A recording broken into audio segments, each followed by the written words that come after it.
Kurundi yasagosa patire. Kurundi. On behalf of Bhavdara Foundation, I would like to welcome each and everyone who has joined the webinar. Most importantly, for Mahasangha, Venerables who has joined. So I warmly, with respect, welcome all the Venerables and all the dignitaries and whoever who has joined in this group. I welcome on behalf of Bhavdara Foundation. And today we have organized to have a Kurundi Archaeology and History webinar. Because there are so many inquiries and requests came to us asking about the Kurundi history and the archaeology evidence in this regard. And especially in English medium, they want to have a webinar for all the foreign people who wants to know about Kurundi continent. And it's about our foundation has involved in this project from the very inception. And about our foundation signed MOU with the archaeology department and entered to excavate and renovate, reconstruct this stupa at Kurundi archaeological site. And that's the beginning of our entering for this project. And from that point onward, we sponsored and entire excavation and reconstruction work was handled by archaeology department by the guidance of the Director General of Archaeology, and we only did the supporting, sponsoring part. And Venerable Satapodhicero has given us the guidance and advice about the religious aspect of the Vihar. So we have completed the stupa and our work accomplished, renovating or reconstructing the stupa and handed over to Archaeology department 3 months ago. And today, so we are having this webinar to explain about the history and the archaeology evidence of the Kurundi archaeological site, Kurundi Vihar. And today we have selected 8-member panel, and among 8 members there are 2 speakers. Professor P.V. Mandawala, the former DG of Department of Archaeology, Director General of Department of Archaeology, and present with Professor, the Dean of Humanities and Social Science at Nagananda University, and Professor will conduct one presentation that's about the archaeology side of the Kurundi Vihar. And the second presentation, or rather, the other presentation will be by Dr. Chandana Jayawardhena, seated next to me. And Doctor is the senior lecturer of Department of Mathematics and Philosophy of Applied Engineering at Open University. And I welcome both of you, Professor and Dr. giving the presentation at today's webinar. And also other panelists are Professor Praneeth Abeysundra. Professor is the Deputy Chairman of the Foundation. Also, the Department of, he's a Professor of Department of Anthropology, Faculty of Humanities and Social Science. And also Senior Professor Malinga, Amarasinghe, Department of Archaeology, Kalhara University, and Sumedha, This is either next to me, my left side, the senior lecturer of Department of Philosophy, University of Perak, and also Mr. Chandima, a senior lecturer, Department of Archaeology and History Management, Rajaraja University. He's not that well today, but he's anyway will join the webinar very soon. And also Mr. Prasanna B. Rathnayake, the Director, Archaeological Conservation, Department of Archaeology. Mr. Rathnayake involved in this project for the renovation of the stupa, and his presence here is very important. I welcome him as well. Also, Mrs. Wanniarachchi, Sri Lankan scholar in archaeology, writer, journalist, and also print and painter. So, your presence is also very important. This is the panel we have to do this webinar, and I warmly welcome all the panelists, including the speakers, and we expect to have a detailed half an hour sessions for two areas. Firstly, we would like to take the history, and the second session, we would like to take the archaeology.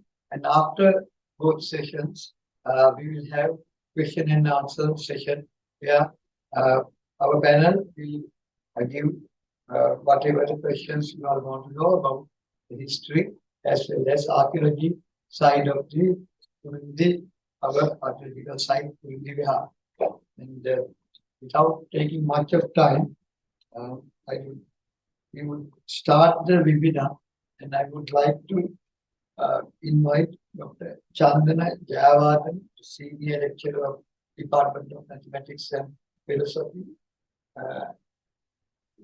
of Engineering, Open University, to start the webinar with the historical perspective of Kurundi Vihara subject. Thank you. Thank you very much.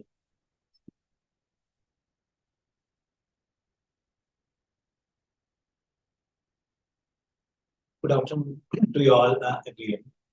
And I'm Chandana Jayawardhena, and the presentation as we developed along with my good friend Sumedha. So under this first session of the presentations, as Mr. Chairman has pointed out, the first session will be including historical perspective on the Kurundi Vihara. Under this historical perspective, what we are going to cover up is there are three sub-themes. The first sub-theme is the location-related information. The second sub-theme is Buddhist commentary-related information, and the third sub-theme is toponymy-related information. All these three substations are interrelated with each other because we are talking about an historical context. So, in historical context, we need to prove that what's the place, so what's the location we are talking about, and what's the importance of that particular location in historical perspective. So, all these sub-themes have been designed to present the importance of the Kurundi Vihara site in our in a path of history in Sri Lanka. So, going to the first sub-theme, location-related information, the main sources we are using today, we are referring to today, are the primary sources, starting from the post-colonial era and going back to the almost 5th century common. So, our starting point would be the journal article published by C.W. Nicholas under the theme of historical topology of ancient and medieval Ceylon and in Journal of Royal Asiatic Society Ceylon branch, where he is stating that a monastery situated in the Kurundi Pratta, an area corresponding to present Karikuttu Mulai South Division of Wanniarachchi district. The ancient name is preserved in the ruins of modern Kurundi. So our starting point would be this record made by C.W. Nicholas in this particular journal article, which was published in 1963. Going back to the 1933, there was a Gazette declaration which declared the Kurundan Malay Kadu as an archaeological reserve as per the Ceylon Government Gazette number 7981 issued on Friday, May 12, 1933. Going back to the 1895, we are now going back to the previous century. And J.P. Lewis, who was having volumes of literature, who produced volumes of literature in the regarding the Wanni region, in different aspects, maybe archaeology, maybe irrigation, maybe administration, maybe other types of details in the region, notes that most extensive ruins in the all province are those at Kurundi Valley or Piangala at the south end of the embankment of Kurundankulam tank. So it is important to note here that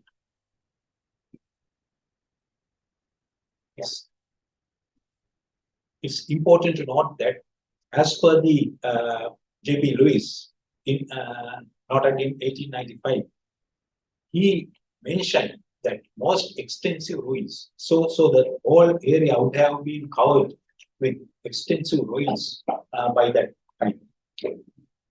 So we go even beyond that, 1894, and there, of course, J.P. Lewis in one of his publications under the theme of Mandawala of the Wanni district, recorded the publication about when we are surfacing the historical details of the Wanni district. He mentions that the adjoining to the hill of Kurundankulam or Piangal, large tank, Tanimuruppu, may have been of later date, or it may have been prepared later. So he is referring to the Tanimuruppu tank, which has located at this particular site. And in many of the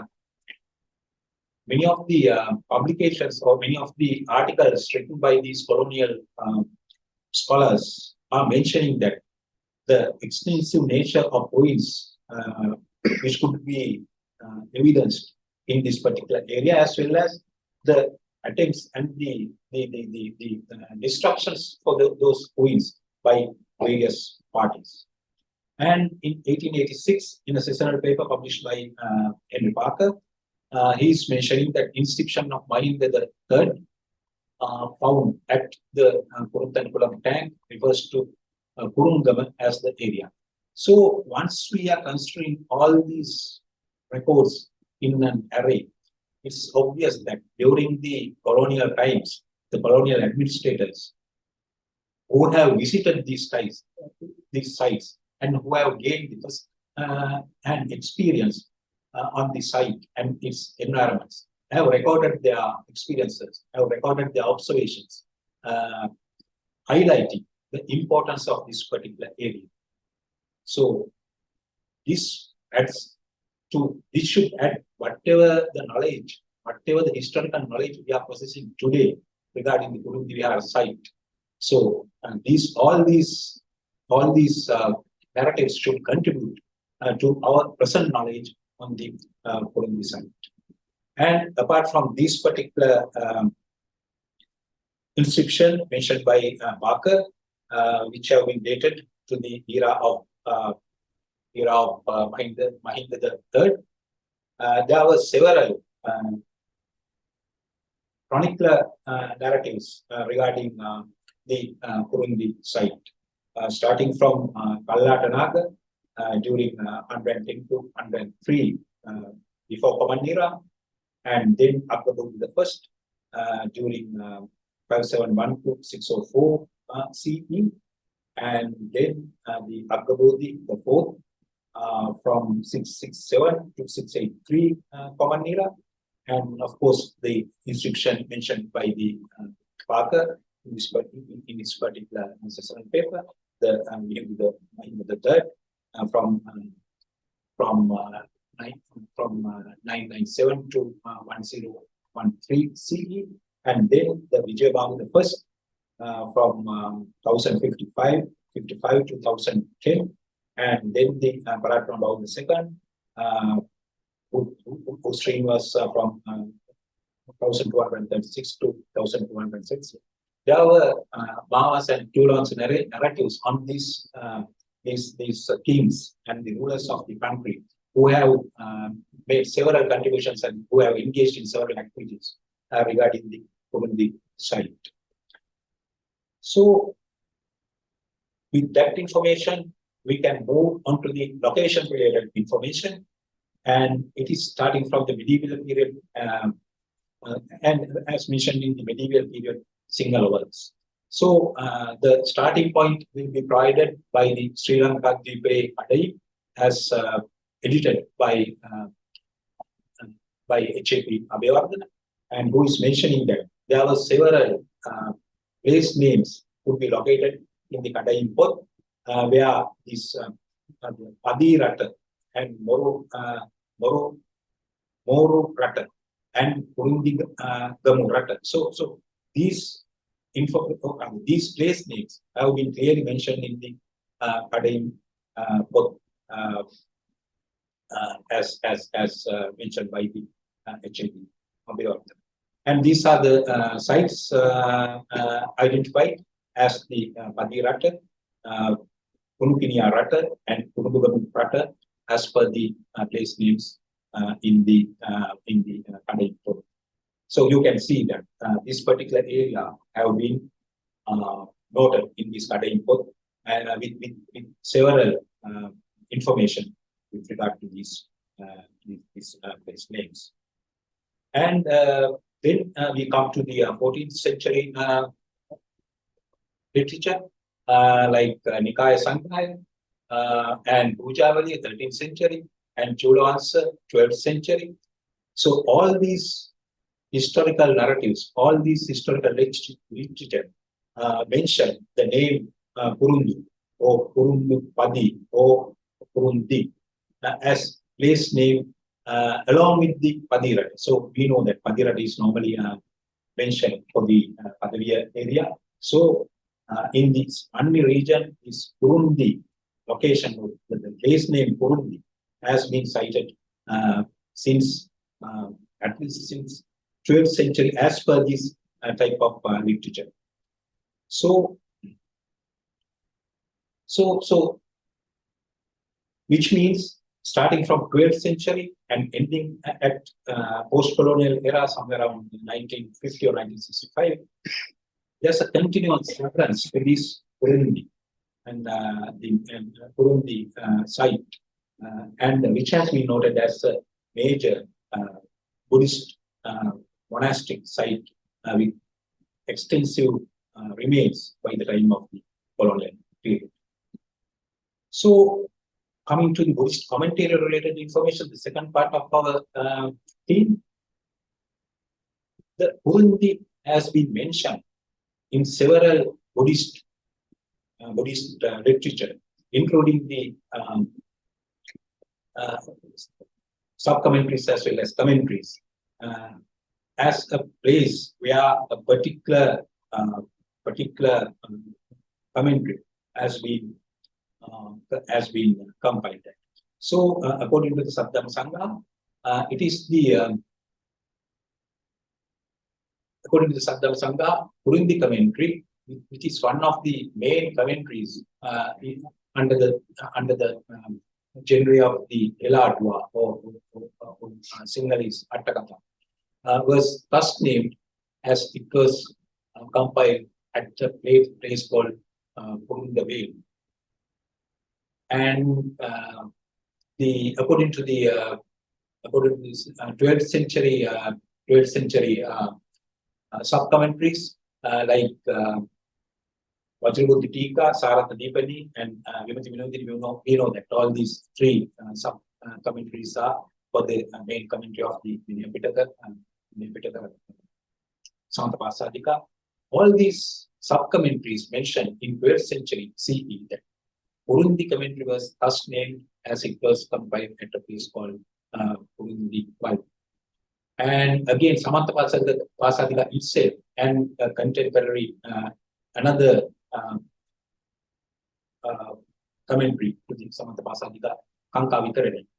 It is mentioned that Kurundi commentary is one of the major Sihela commentaries composed based on the commentaries in the language of Tanti.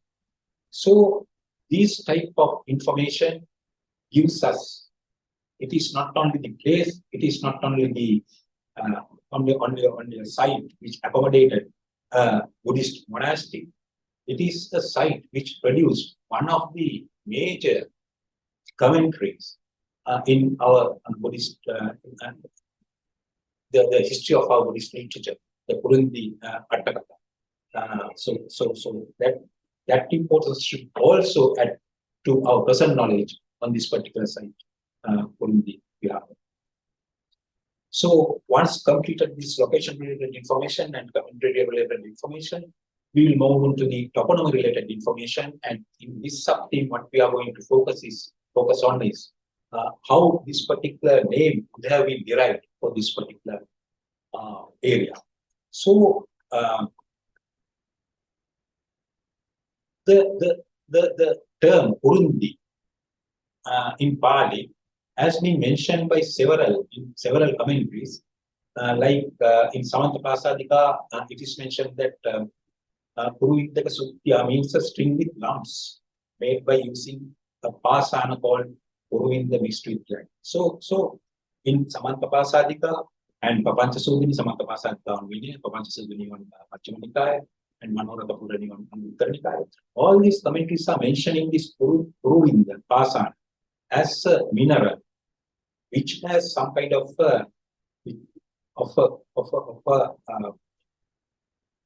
abrasive characteristic. The powder, once this material gets powdered, that powder produces some kind of an abrasive characteristic, so that mainly the bhikkhus could have used it for basically for their healing purposes. And according to the Jatakatulagatapade, Kuruvindaka, the Pali term Kuruvindaka stands for the Sinhala term Kurund. And according to the Vansatapakasini, the some commentary of the Vansa, Kuruvindaka stands for a mineral species of that name. And Sikawala the Vinisa, again the Buddhist literary source, mentioned that mixed with the Kuruvi powder, Kuruvi Sunu, lumps are made like Lakawali, and they are used to stop the body's weight. And another commentary, Jatakattakatha mentioned that some kind of a final surface finishing of a metallic product have been done by using this powder made out of Kuruvi. So not only this abrasive nature of abrasive characteristic, this Kuruvinda Pasana has been used for the stupa construction as well. According to Mahavansa, Tupavansa, this particular Kuruvinda Pasana has been used for the construction of stupas.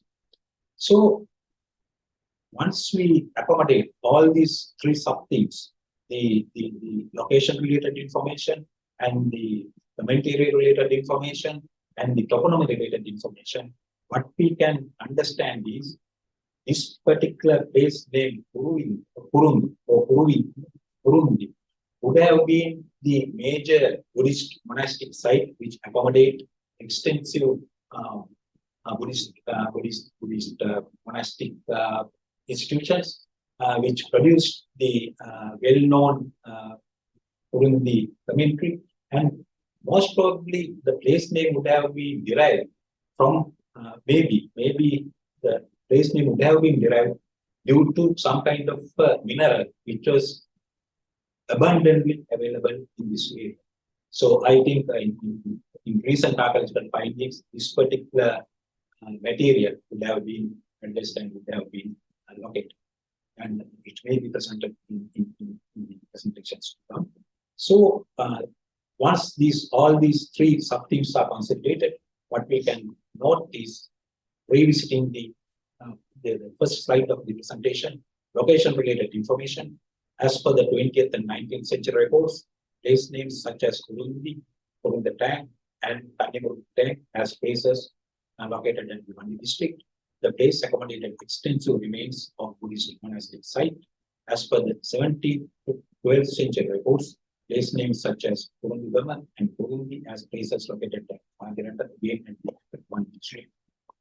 Going to the Buddhist commentary-related information, as per the 14th and 15th century reports, Kurundi was the place where the Kurundi commentary was compiled, and Pakunama-related information, as per the 15th to 5th century reports, Pali Kuruvindaka and single Kurundi refers to a mineral of which the powder possesses abrasive character. The availability of such material in plenty may draw it down to name the place after the mineral. So the presentation was based on the primary sources, and depending on the primary sources narrations, what we tried to present here is the historical aspects of this particular site. We know today to place the Kurundi Vihar in this historical perspective, to understand its importance and its contribution to the Buddhist order in the country, as well as the possibility of deriving that name based on the particular material available in this particular location. So that's all we have to present in this historical perspective of Kurundi. Thank you very much. Yes. Thank you very much, Dr. Chandana. We have a question and answer now. It is complete discussion.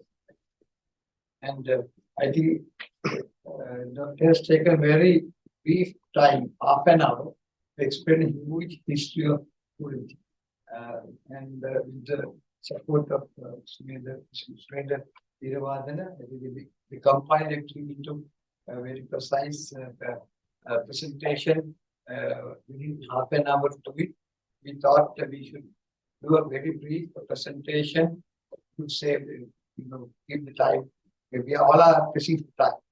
So that's very interesting presentation. I think all they have understood very well. Any questions you all have, you can ask after the second session. So, and thank you very much, Dr. Again. Thank you for the good presentation. And for the second session, to talk about the history of Kurundi. I'm sorry, to talk about the archaeology aspects of the Kurundi site. I would like to invite Professor P.V. Mandawala, as I mentioned earlier, former DG of Department of Archaeology and present Dean of the University of Nagananda. I would like to invite Professor for you to make the presentation. Okay, then I will start it from the beginning. Something may have been wrong. So what I will do is I will do the archaeology of the Mullaitivu Kurundi temple. This has been prepared earlier by Chandima Mammala, Sumedha Weerawardhane, Nadira Disanayaka, then Indika Jayawardhena, and I am going to present it. And the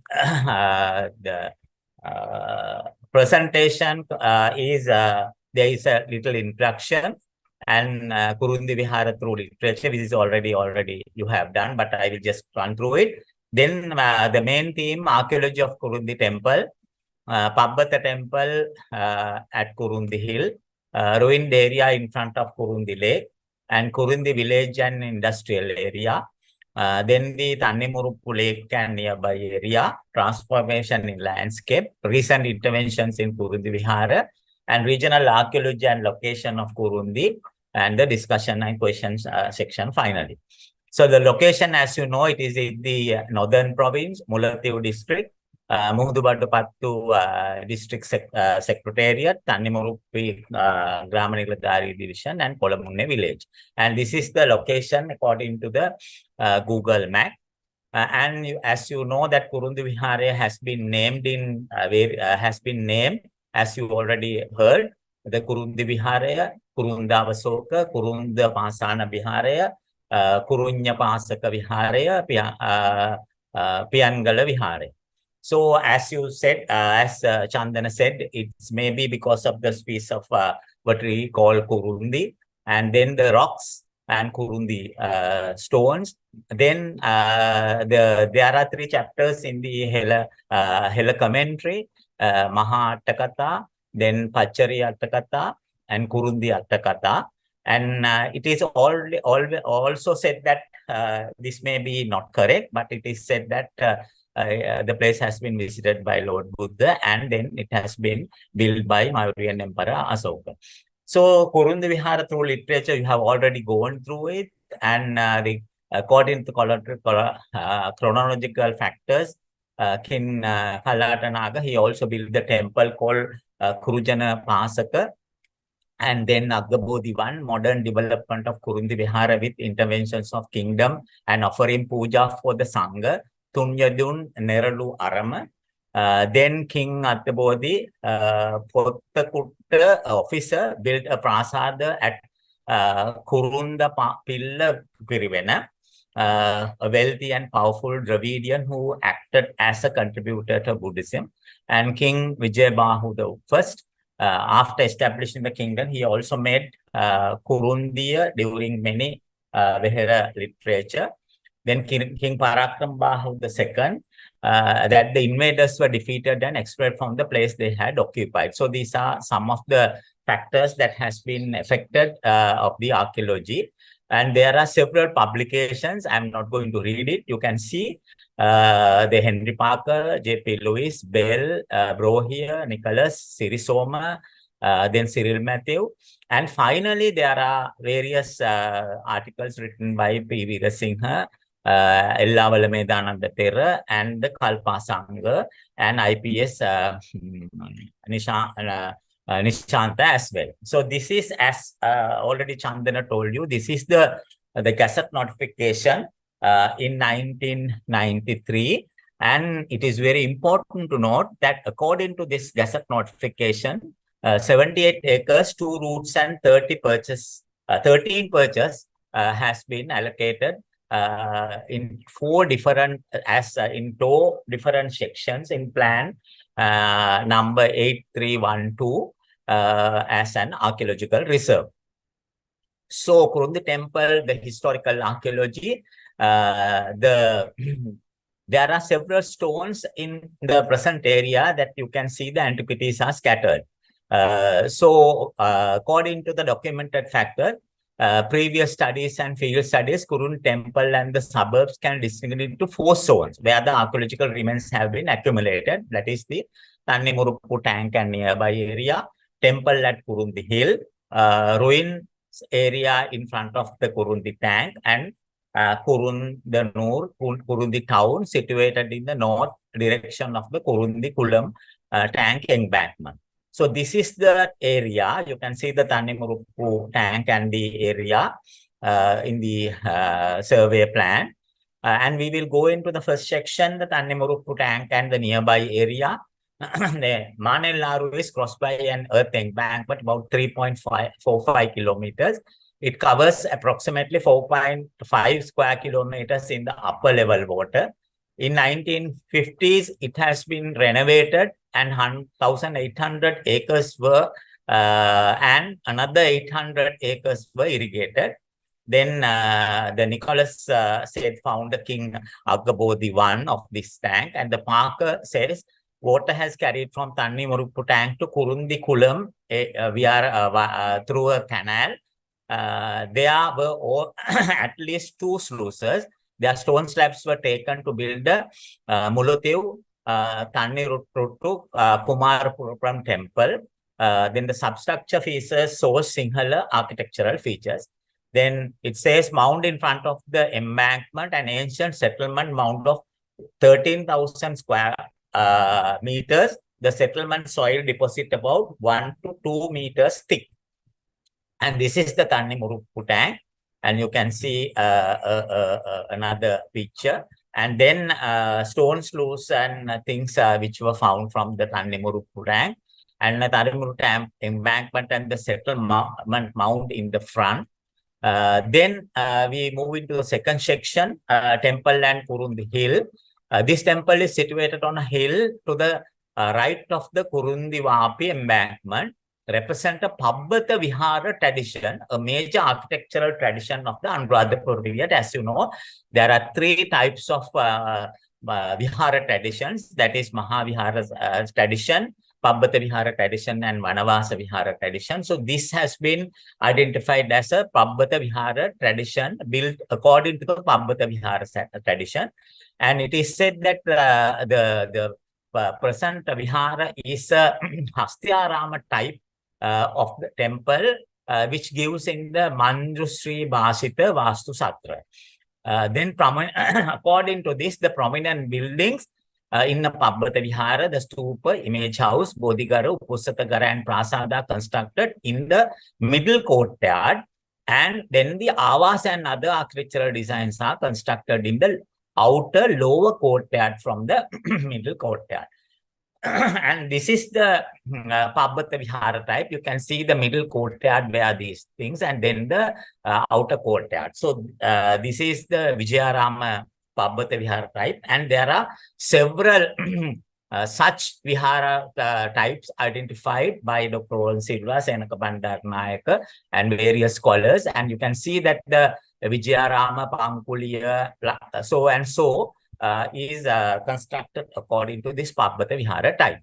And this is the Pabbata Vihara type Hastyarama, and you can see that each division 1, 2, 3, 4, 5, then 1, 2, 3, 4, 5, that is, it is divided to 25 squares, and in the 25 squares, you can see the Super Prasada Chapter House, Image House has been located in various designated places. And this is the stupa identified in forest form.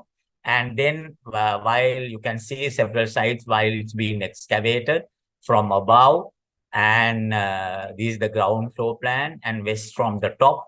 And you can see that the ancient plaster, everything has been excavated and unearthed, and various artifacts. The Yupa color also has been identified, and various other tiles and various things. And you can see it from after it is conserved, how it looks like.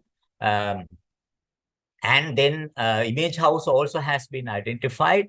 You can see the before excavation plans, sections, and then there had been a kovil established on the site earlier prior to the excavations. You can see the remains of the tiles and things like that.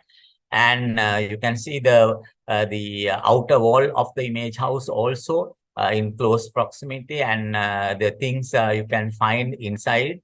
And there are carvings in the gateways has been also identified, and then moonstones which has been broken into place. Then this is the Image House after excavation, and it's the Image House we can see from the top. And you can see the plan of the Image House, and some of the artifacts found, the Buddhist statues, remains of Buddhist statues, and other areas. Things, the artifacts which has been excavated. And as you said, as it is identified, there is a chapter house also in the middle courtyard, and you can see the photographs of the chapter house. Again, elevations, sections, side elevations, all the things. And the Broadway Shrine also, as we have already identified, also remains, you can see, which has not been yet explored, but identified, plans, sections, elevations, ground floor plan.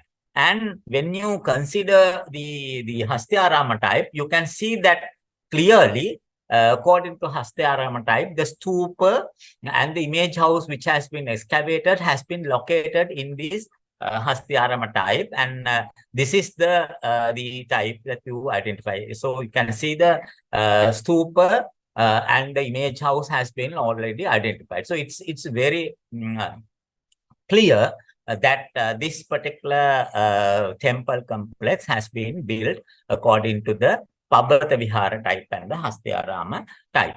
Then in the Hastyarama type, around this middle courtyard, you can see various other buildings. So some of the other buildings also has found. The ponds, the temple buildings, stairways has been found. The pond is located in the second courtyard towards the west of the image house. The depth is approximately 5 meters. It should have been 35 meters long in the east, and the west direction is about 23 meters in width in the north and south directions. It's possible to see evidence that banks has been bonded with shell stone. Water from this pond may have been used to fulfill the daily water requirements of the monks during the rainy season. The rainwater falls to the upper courtyard, and the second courtyard is drawn into the pond. So this is the ruined pond identified. And there is the wall of the second courtyard also identified. Then flight of steps, you can see flight of steps to the lower courtyard also has been identified. Then there are certain architectural designs identified in the second courtyard. Then main stairway ruin which is covered with soil. And there are some remains which are belongs to the stoneway. And then we move into the area in front of the Kurundi Kulam tank with ruins. And this is the renovated embankment of the Kurundi Kulam tank, and slab inscription which was found, which is broken into pieces. And then you can see balustrades, guard stones which is broken, and also yantra stones which has been broken to pieces in this area. Then you may enter the Kurundi Kulam town situated in the north direction of the Kurundi Kulam tank embankment. And industrial production stone has been identified, which is destroyed in processing of the restoration of the outer spill. And these are the remains, and these are some of the piling of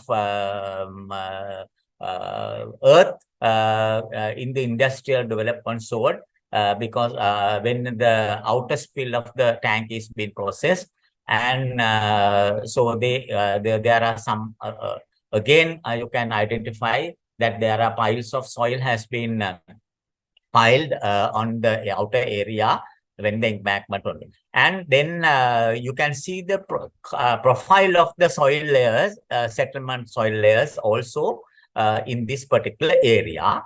Then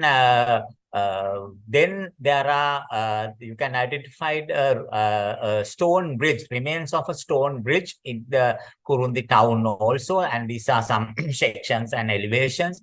And you can identify several inscriptions of this area. And then when you move into the Kurundi archaeology and regional archaeology Kurundi, and as you know that Sri Lanka has been served through the Silk Route by the several naval the routes in the Indian Ocean. And you know that because of that from China and from Arab, the travelers came to Sri Lanka, and this is very important also in accordance with the location of the Kurundi also. And these are the things that has been found, as again so that you can see that several settlement layers has been identified. And these are some of the pots, the cross sections of the pottery that has been found during excavation, and this shows that there had been a settlement and trading happening. And these are some clay beads found. When we move into the recent interventions of the Kurundi Vihara, as you know, the first intervention was made by Cyril Matthew and M.S. Sirisoma. And these are the letters has been written by Cyril Matthew in order to protect the the remains in this area, and these are some letters that he has identified that instead of preserving the Buddhist ruins in the Kurundi area, a kovil is being constructed, and to alarm the minister for that. And these are because this is being destructed in North Sudan. A police station has been established, and the second intervention was the recent intervention by Venerable Galgamuwe Santhabodhera, and then you can see it was the intervention was funded through the Bauddhalaka Foundation, and the Mr. Jagath Sumathipala and his group were worshipping there. And because of his effort, you can see the ruined Kurundi Stupa is now, you can see, it has been fully restored by the Department of Archaeology on the leadership of the Prasanna Rathnayake, of the director. And you can see the minister and them visiting there, and the former the secretary. The excavations were commencing, and there had been several problems in this particular area, where I think Prasanna might elaborate. And when the conservation was done in number of occasions, this has been intervened by the people, and then because of that, the magistrate has involved that, and this is one of the discussions had at the site, because it was stopped by a court order. So, explaining the Director General and others in the magistrate court area. And this is the after restoration of the tank. And finally, there are few thoughts that we run. It says that because it is an archaeological site, but we have to, according to the remains that we have identified, it is a Buddhist archaeological site. We have to keep in your mind this aspect. And there are regionally developed commercial, political, and social climates in the area. So not only the archaeology, but regional development has to be taken into consideration. And it should be belongs to the entire cultural heritage, should be belongs to the entire population. And the Buddhist Register Center, it should be developed as a Buddhist religious center for the entire Buddhist community, and the socio-cultural reflection of the humanity for the entire world population. So because of that, the 4 archaeological zones which has been identified has to be treated at one complex and do a heritage management and environmental conservation plan.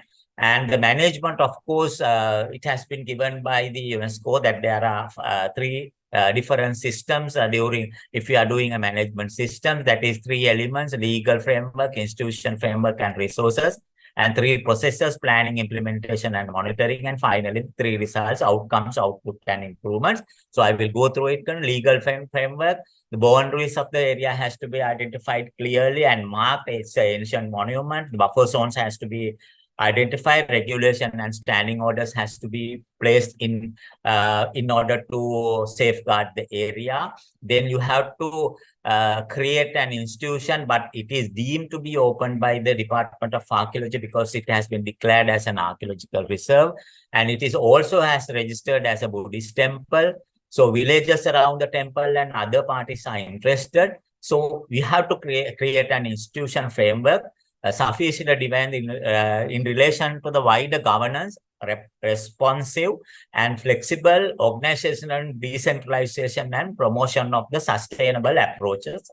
Then you have to provide resources, that is human institution, which is proposed to created should provide human resources, financial resources through government budget, funding from other sources, and you can generate directly from the property after it's conserved. Then intellectual property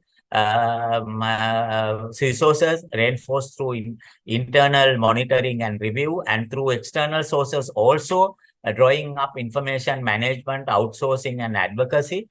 And then when you go into planning, management of the site should be based on a value-led approach. 5-year management plan should be prepared. regular work plans, annual work plans, tourism plan, business plan should be complemented by longer term strategic plans. Set aside resources and contingencies, especially to anticipate the needs, staff, time, cost for continuous revisions. And then implementation interdisciplinary team that includes specialists from all disciplines relevant to the problem has to be in place. Place data collection mechanisms, clear assign of personal responsibility to ensure accountability, and also transparency has to be provided. And then after doing that, when it is being done, implemented, the monitoring has to be done, define purpose and objectives of monitoring, and collect the reliable data, structure and monitoring process in the form of monitoring plan that is directly linked to the sustaining values of the site. And then outcomes, the indicators to monitor the outcome should be selected during the planning process. Then the outputs, assessing outputs to compare progress against the targets set in work programs for property in terms of physical outputs, volume of work and users. Then you can measure identify the outputs. Then if the plan is been implemented, you have to improve that. If the plan outcomes and outputs are not achieved, then good management must make changes that will result in the improved management system and the achievement for the necessary outcomes and outputs. Through that, the Kurundi Buddhist temple and associated premises should be identified. Find the 9 basic characteristics, as I already explained, 3 elements, 3 processes, and 3 results. And while after doing that, you can use it by using available resources effectively and efficiently. It's very important, effectively and efficiently through a scientific management principles and processes. Then you can find, identify, protect, conserve, and keep the area as long as possible without any destruction to the future societies. And these are the gratitudes of various people involved. Our Galigamme Santabodhi, then the minister, then and Director General of Archaeology and others and then finally completing May Triple Gens. Bless you. Thank you very much.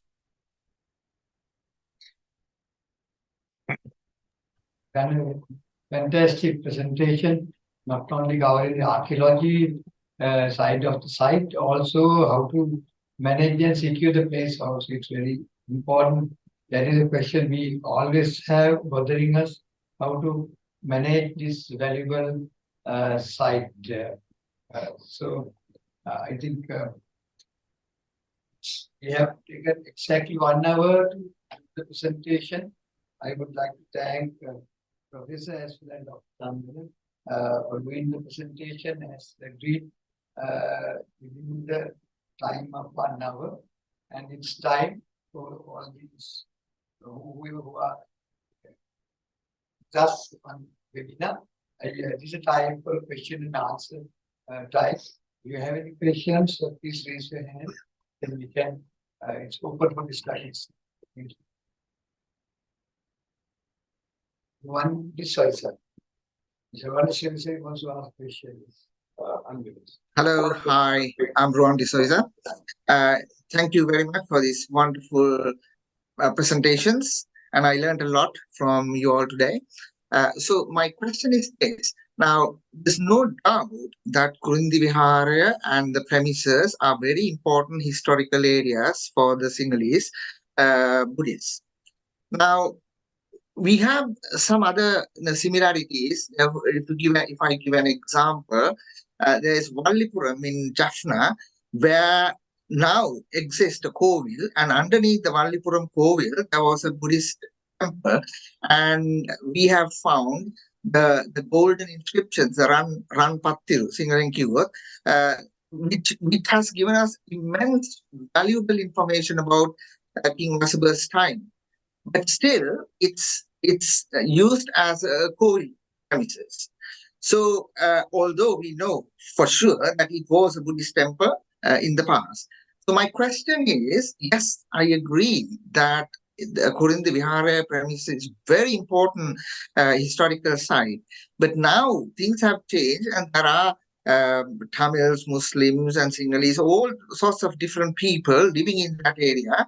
Is there any way of coexistence of all these different people? Like yes, I agree that there should be an area, archaeological area separated, but could we allow the legal or illegal people who are existing there without harming the archaeological sites? So that's the question. I think Mr. Prasanna Rathnayake would be able to answer that question. Prasanna? Thank you. Can you hear me? Yes.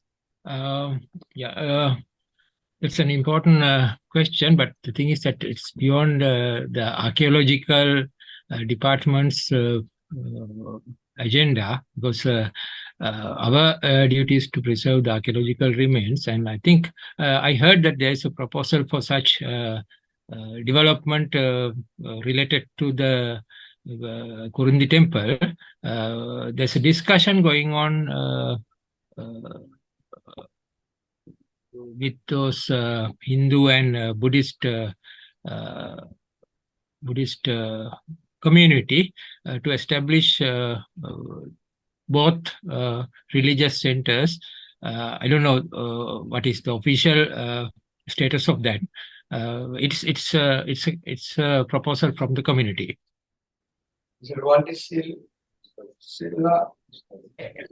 Because his question was related to this the Vallipuram area. He was telling that that there was this has been found, and then but there is a Kovil there, and then but so what your answer relates to Kurundi also. But have you done anything with regard to this particular the area, Vallipuram area?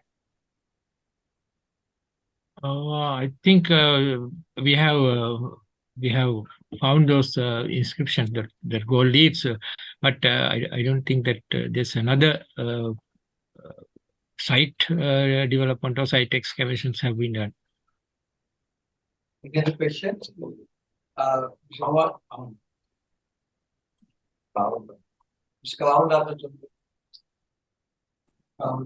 Okay. Okay, I think the same comment can be made towards Mantai, right? I mean, there is a huge Kovil currently in Mantai, which is under the Kovil. And Mantai is an extremely important archaeological site, which has not been properly excavated. So I think the same comment that Juan made about Vallipuram can be made about the Mantai site, which was a hub of all trade in the ancient times. Yeah, Mr. Rathnayake could answer that as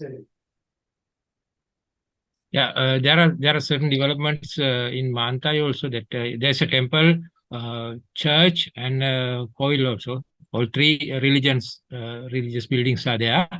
And when when there are developments related to these institutions, we undertake the excavations. And I think 2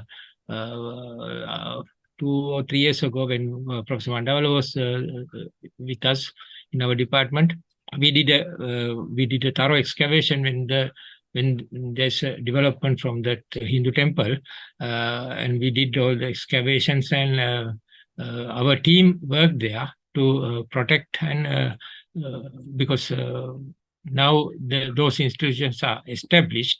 When there's any development, we have to be careful about the damages done for the existing remains of the ancient harbor. That is always happening. Even we recently, even I think 2-3 months ago, our officers went there and inspected the site in such incidents.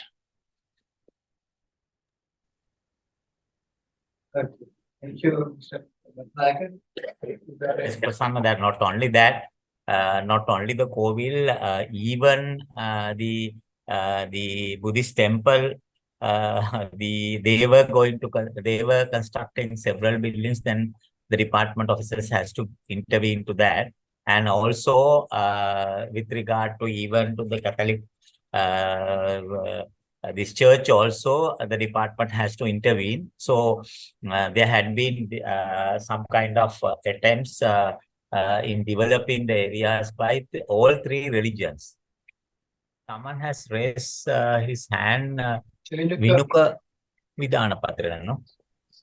Sir, my question is, I have seen that when inaugurating the excavation at Stupa of Kurundi, Buddha statue was placed and some Buddhist rituals was observed before the starting of excavations. So my question is, if there is any Hindu ruin site or such a place, do the archaeological department do such Hindu rituals before inaugurating such activities at that Hindu site? Is there any relevant examples we can give into that? Thank you. Yeah, it is similar everywhere because these things, these conservation works are actually done by the people. People, maybe the community or the department people, they have some traditions. For example, I think 1 year ago, we have started conservation of 2 Hindu temples in Punarin, in the Punarin Point, and our minister was also there. And we conducted all the Hindu rituals with the minister participated. I also there, and we did all the Hindu rituals with them, and we started the work. That's the tradition of our country. We do it.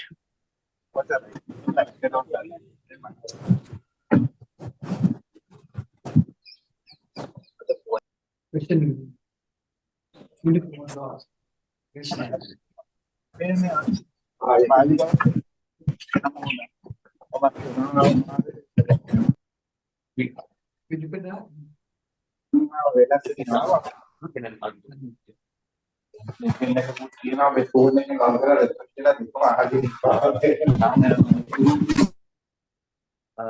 Vinuka, do you have any more questions? Vinuka, is it clear? All right, we go to the next session.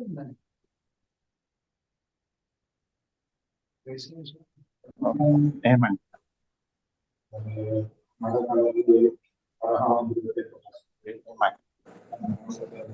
I think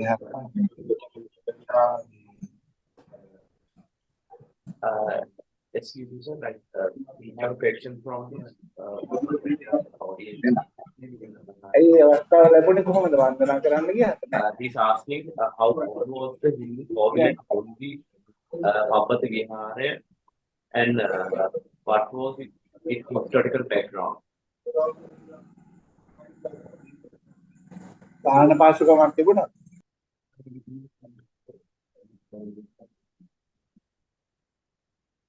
there's a question.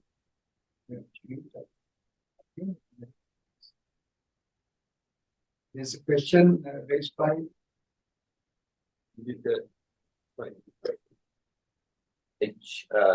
Welcome, please. Welcome. Mandawala Empire. And the question is, maybe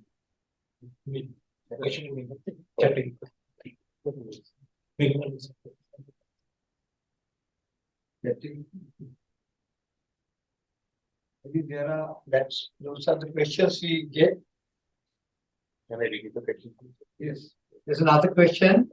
Can you?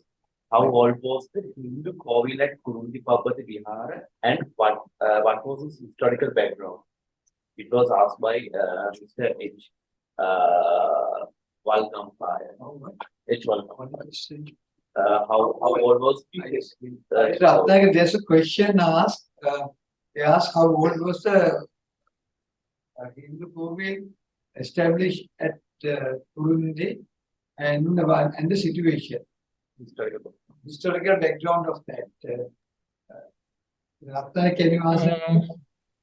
Actually, there was no any Hindu temple there, but there were some remains of, they have worshipped for a part of the Koravagala, the godstone, pretending that it's a Shivalinga or something. But when we start the work, there was no such established place. I think some people, when there are agricultural activities in the surrounding area, they have conducted some rituals, but because the thing is that there are no people living around, because this is a 16,000 acres forest reserve. This is in the middle of the forest reserve. And according to the historical, we don't know the historical, the records, it says that in 1981, when Minister Cyril Matthew was about to start the works there, some people have started a Hindu temple. That's only, I think it's not that long. This Can is you the hear me? letter. You can see that this I can't wait. Letter that you can see. I think you can see the letter, no? Is it shared? No, Professor. Professor. Still sharing. No. Anyway, shall we go to the question now? Professor, it's a period. Yes, please.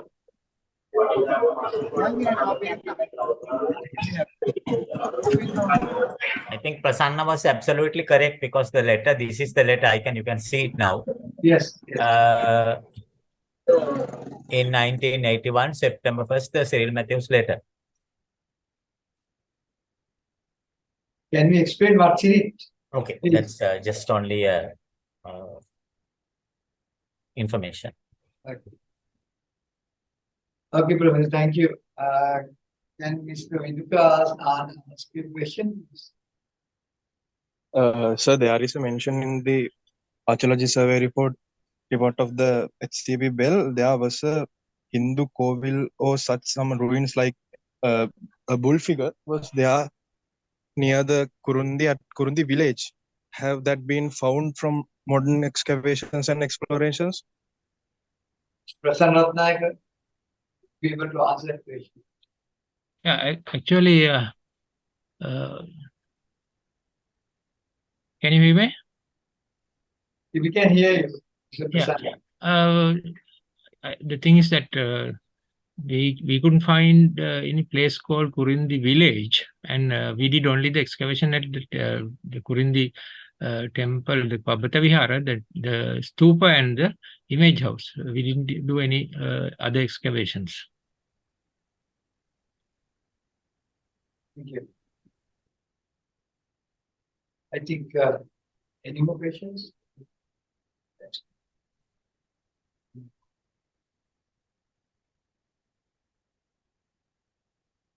Any questions? Yes, I think that's all. Ruandi Saisa asked about Ranpattiru and about Kavin. Karajan also asked about Manta issue. And I think Prasanna has given the explanation about those questions. I think it's understood that. And there's another question from yes, like Niranjana is asking if the site is in the middle of a forest reserve, how close is the resident community? Mr. Prasanna, this question asks if the site is in the middle of a forest, how close is the nearest community, the village? Nearest village is about, I think it's more than 7 or 8 kilometers.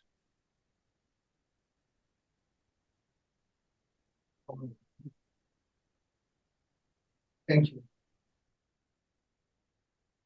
And yes, I think as far as now, as we are concerned, about this site, archaeological site, it's about 76 acres, Mr. Prasanna, isn't it? And there are thousands of acres to be identified, and only the tip of the mountain being identified, and only stupa being excavated. There's much more to excavate, and as Vinuka asked, this Nandi, the statue, what is written in the Welsh report, has not found it. Probably it's in the village, and those areas has not been touched yet. And according to the history, we haven't found any Kovil evidence in this particular site, tip of the mountain. And balance, rest of the area not been excavated yet, so nobody knows about it yet. And also about this Kovil and temple issue, there are no evidence for a Kovil as such, as far as we see. Still the findings got to be made through excavations of the site. It's a huge site, and it's in the middle of the jungle. As Mr. Prasanna, it's 16,000 acres of forest area, and it's a huge area, and no one lives close by. And that's the situation of Kurundi. There are much more to do, and they just completed the excavation of the shrine room, and yet to do the renovation of that area of the shrine room. So much more to do at that site. We don't know about the thing, but one thing according to the history what we found, as Dr. Chandana mentioned, there were 5 kings helped and visited this location from 2nd century BC till the 14th and 13th century AD. It's a long period, it's about 1,300, 400 years. This temple had been there continuously until the Malinga invasion. So after invasion, it seems to be there were no temple established. Continued until recently, archaeology department done the excavation. That's what it shows, and with the evidence of the shrine room excavation, we will get to know more details about the site. Yes, there's another question. Yes. Yeah. So, Mr. Dharmasinghe saying like he wants to speak. Dharmasinghe, if you could like raise your hand, then I can unmute you. Mr. Dharmasinghe, if you want to raise your hand, please, then we can unmute. I think. Hello. Yes, we can hear you. Please. You are hearing? Yes, can hear. I am Dharmasinghe. I am a retired Sri Lankan Foreign Service officer. My own town is Colombo. My Colombo house in Rathnayake. I am always very disturbed over this simple issue. It was made very big by some interested parties. And I know, being a Sri Lankan, I know how we are temples, Buddhist temple, Hindu temples are coexisting next to next. Not only churches, mosques everywhere in Sri Lanka. For this small matter, so our Tamil parties made it a big issue. I am not familiar with the archaeological matter, but I know archaeological importance. I have observed all these your submission. It is very, very good. The issue is for me, why this, despite all this evidence and all these matters connected to archaeology, why this was allowed to become a big issue? Why our people have not represented the courts the correct situation? I think so. So now you people are simply showing many evidence. I know this is an archaeological thing. I know by all these matters, I can understand.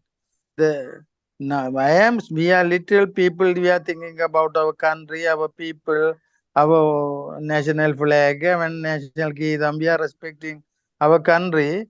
This sumo, and we are living millions people among Sinhalese population. Despite all these things, a very small thing is made big. And our foreign,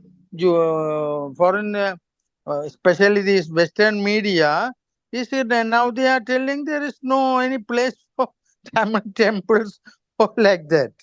So this has developed into a bad situation. I think because our proper representation was not made at the correct place at the correct time. Thank you. Thank you, Mr. Singham, for your what to say.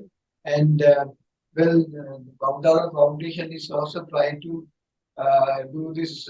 What the purpose of doing this webinar in English is to whoever who wants to know about the history and the archaeological evidence of the site to know about it. So that's the idea, and the little way we could do, we are going to explain and show the world about the real side of the story, and people could understand this. We don't want to take any sides. We only want to bring the truth to the people. So that's what we do. Thank you for your concern about it, and thank you very much. Any other questions? I think that's all. Yes, that's all. We plan to complete the session in 1.5 hours, and 1 hour we had the presentation, and half hour we kept for a question and answer. There were many questions, and I believe they got the answer. The issue has to be addressed and properly understood. Understand, I believe, we do presentations on the history and then the archaeological evidence about the site. We will you would have come to know about the site. This is a very, very important heritage site. Not only for us, it's clearly a World Heritage Site. It's this temple, particular temple, was there for more than 1,300 years continuous.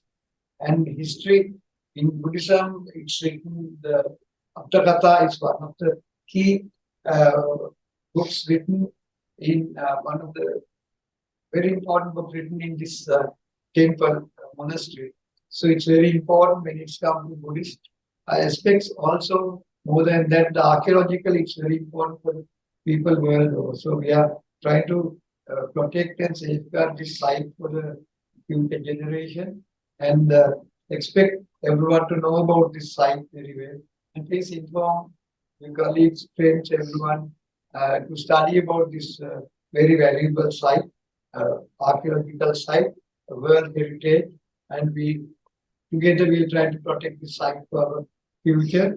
And I would like to take this opportunity or the chance to thank two presenters, Professor P.B. Mandawala. Professor, thank you very much. You have done a very, very neat, clean, very detailed presentation about the archaeology findings of the site. And also thank you, Dr. Chandana, for a very detailed history presentation you have given. So it emphasizes how important and history in this particular location, about the name, the site, what is written in the chronicles, and so on. So thank you very much for your presentation. Also, all the panelists, Professor Praneeth, Abeysundra, Senior Professor Malinga, Amarasinghe, also Sumedha, Weerawardhane, you have done so much hard work to do the presentation, supported Dr. Chandana. So thank you very much. Also, Prasanna, Rathnayake, I very much appreciate for your presence and explaining the situation in its come to archaeological aspect of it. And Mrs. Wanniarachchi, thank you very much. Thanks all the panelists. Also all the persons who took time, 1.5 hours, to be with us on webinar, to know about our valuable history and archaeology site.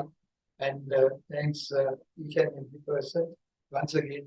And we will sign off from this point and hope to do more and more for the country and for the archaeology from Bauta Foundation.